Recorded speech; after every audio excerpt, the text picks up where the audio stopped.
Bismillahirrahmanirrahim.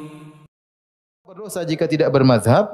Ya, sekarang kalau kita lihat mazhab itu muncul belakangan, ya, mazhab Hanafi, mazhab kemudian mazhab Maliki, kemudian mazhab Syafi'i, baru mazhab Hambali. Kemudian orang-orang yang hidup sebelum Imam Abu Hanifah, bukankah mereka semua tidak bermazhab? Tabi'in, para sahabat, apakah mereka berdosa? Jawabannya tidak. Jawabannya tidak. Kemudian setiap imam mazhab tersebut tidak pernah mengharuskan untuk bermazhab kepada dia. Oleh karenanya Abu Hanifah tidak pernah mewajibkan murid-muridnya untuk bermazhab kepada Imam Abu Hanifah. Imam Malik pun demikian, tidak pernah mewajibkan murid-muridnya untuk bermazhab kepada Imam Malik. Bahkan Imam Malik masyhur dengan perkataannya, kullun yu'khadhu min qawlihi wa yurad. Semua orang boleh diambil perkataannya dan boleh ditolak. Ila sahibah hadal qabr, kecuali Muhammad sallallahu alaihi wasallam yang perkataannya harus diambil. Oleh karenanya di antaranya murid Imam Malik adalah Imam Syafi'i. Imam Syafi'i berguru kepada Imam Malik dan berguru kepada muridnya Abu Hanifah.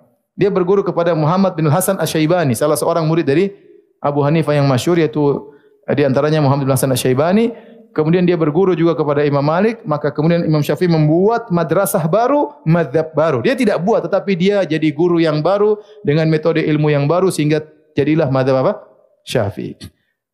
Apakah dia tidak taat sama Imam Malik? Karena Imam Malik memang tidak pernah menyuruh dia harus ikut saya, tidak ada. Di antara murid Imam Syafi'i namanya Imam Ahmad bin Hanbal. Imam Ahmad bin Hanbal juga tidak ngekor kepada Imam Syafi'i. Buktinya muncullah mazhab baru namanya mazhab apa? Ahmad bin Hanbal. Berarti Imam Syafi'i tidak pernah menyuruh muridnya untuk harus ikut sama dia. Buktinya Imam Ahmad punya mazhab tersendiri. Dan ternyata mazhab bukan cuma 4, ada mazhab Zahiriyah, ada mazhab Abu Thawr. Dan dahulu banyak ulama yang masing-masing mewakili mazhab.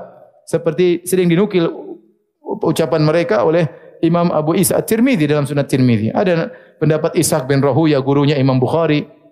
Kemudian ada Sufyan bin Uyainah, ada mazhab Tsauri. Dinukil masing-masing ini. Itu kedudukan mereka sama dengan Syafi'i, dengan Ahmad, dengan Malik.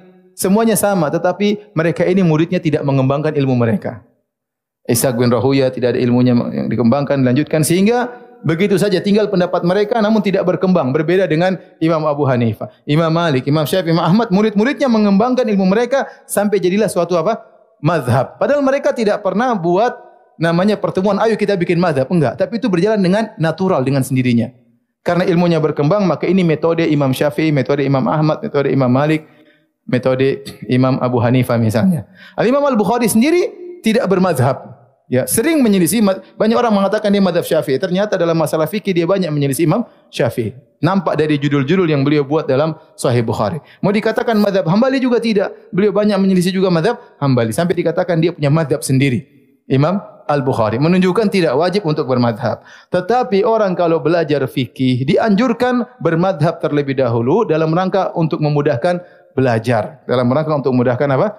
Belajar. Seandainya ada seorang dia menguasai kitab fikih tertentu, apa mazhab Hambali atau mazhab Syafi'i atau mazhab Maliki, bagus. Setelah itu baru kemudian dia melebar kepada yang lainnya, itu mempermudah dia untuk belajar agama. Namun tidak dikatakan apa? Wajib. Sebagian ulama pindah mazhab, Di antara yang terkenal pindah mazhab adalah Ibnu Daqiqil Aid. Ibnu Daqiqil Aid tadinya bermazhab Maliki, kemudian pindah ke mazhab Syafi'i. Namun dalam syarah beliau terhadap Umdatul Ahkam, sebagaimana saya sering baca dahulu, beliau terkadang menyelisih Imam Malik dan beliau terkadang menyelisih Imam Syafi'i. Kata beliau, Imam Syafi'i berkata demikian dan dia menyelisih.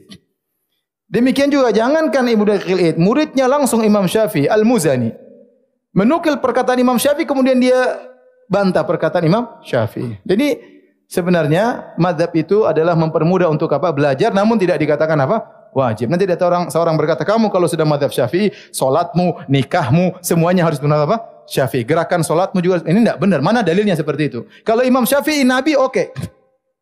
Kalau Imam Syafi'i bukan Nabi, dia tidak lebih hebat daripada imam yang lain. Maka semuanya ditimbang dengan apa? Al-Quran dan Sunnah. Tetapi tidak boleh juga kita sebaliknya kemudian menentang mazhab. Enggak benar bermazhab itu juga salah. Karena para ulama-ulama ahlu sunnah mereka juga bermazhab. Tapi mereka tidak fanatik mazhab. Contoh, Syekh Utsaimin mazhabnya apa? Hambali. Ibnu Taimiyah mazhabnya apa? Hambali. Muhammad bin Abdul Wahhab yang dibilang Wahabi mazhabnya apa? Hambali. Ya. Syekh bin Baz mazhabnya apa? Hambali. Banyak yang bermazhab Hambali. Imam Syafi'i ya mazhabnya Syafi'i dan banyak ulama demikian ya.